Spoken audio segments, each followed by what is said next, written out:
Fan বকাবকি করছে না, কোয়ালিটি ইনক্রিজ করবে। খুব বাজে অবস্থা ডালের, সবই লাভ লাগবে কি করে হবে। ঠিক আছে, ভাতের কোয়ালিটিও খুব, আমাকে এখন ডাবল রেট দেওয়া হয়েছে, খাবারটা আমি সেম রেখে দিয়েছি। ঠিক আছে, আমি তো কন্ট্রাক্ট মাছ মাংস কি?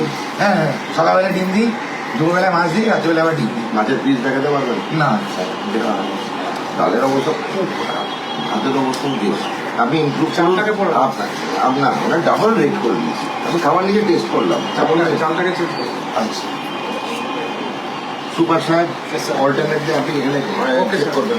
এর ডালটা খুবই বাজে অবস্থা, পাতলা, সেদ্ধ হয়নি। আমাকে জানতে হলো এটা কিসের ডাল, কেন এতদিন ধরে বয়স্ক বাঙালি ডাল খেয়ে চিনতে পারলাম না কি ডাল। চোখ বন্ধ করে আপনি বললে দেবেন কি ডাল। তরকারিটা আজকে পেঁপে আর আলুর করেছিল, আলুই বেশি ছিল, ঠিক আছে তরকারি তবু ঠিক আছে। ভাত খুব, চালটা খুবই মোটা, এটা দেখাই যাচ্ছিল। উনি মাছটা আমি দেখতে পারেন না কেন ডায়েট দেওয়া হয়ে গেছে। এটার আমি 10-এ 4 দেবো ম্যাক্সিমাম। তো সরকার না, ভেতরের অবস্থা অপর্যাপ্ত, ক্লিনলিনেস অপর্যাপ্ত। আর সুপার সাহেবকে বললো যে এটা হাউজিং কোয়ার্টার না, আর ডাক্তারবাবু বউ বাচ্চা ছেলে মেয়ে নিয়ে এখানে থাকতে পারবে না। এটা একটা কোথাও লাইন টানো, লক্ষণ রেখা।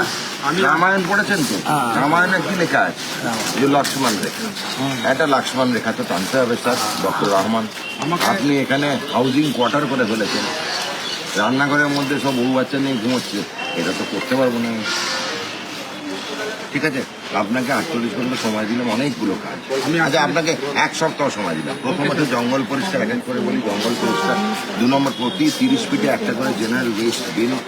3 নম্বর হচ্ছে কোনো যেন এ না পড়ে থাকে টুকরো টাকরা। আমাদের বিদায় স্যার, রিতেশদা, রিতেশদা আসুন। একটাই কথা, সেটা হচ্ছে যে এই যে খাবারের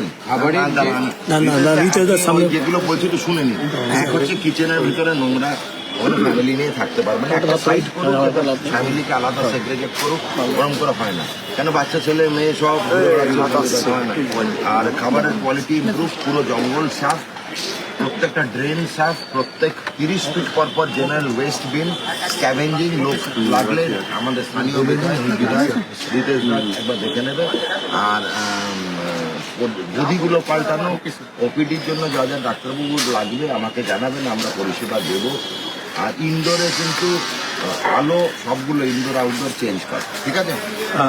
দাদা একটা অন্য বিষয়ে প্রশ্ন করছি যে মালদা এই বিষয়, মালদা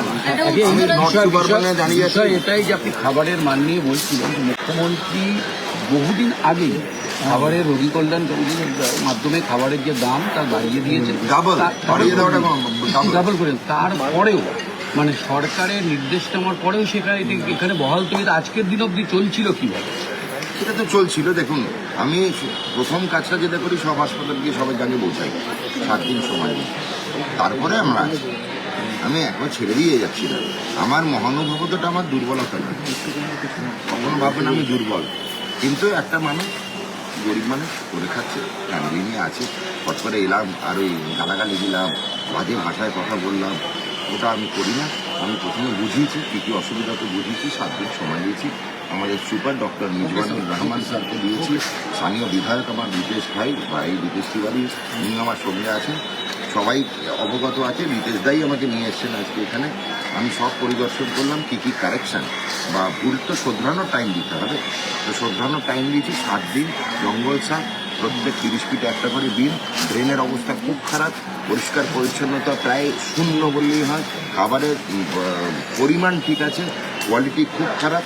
ডাল প্রায় বোঝাই যাচ্ছে না ওটা ডাল, তরকারিটা তবু চলে। মাছ আমি দেখতে পাইনি, ওনারা কালকে দেখে নেবেন। ইনডোরের গদি ফাটা, পরিষেবার ঘাটতি, খুব অপরিষ্কার ভেতরটা। ডাক্তারবাবু যেসব জায়গায় দরকার হবে আমি সেটা করে দেবো। শুধুই একটা জায়গায় নয়, গোটা সরকারি হাসপাতালগুলো যদি দেখা যায় একই রকম পরিষেবা পাচ্ছেন না রোগীর। চেষ্টা করছি সবগুলো, না দেখলেও তো না। আমাদের ভিডিও ভালো লাগলে লাইক এবং শেয়ার করুন।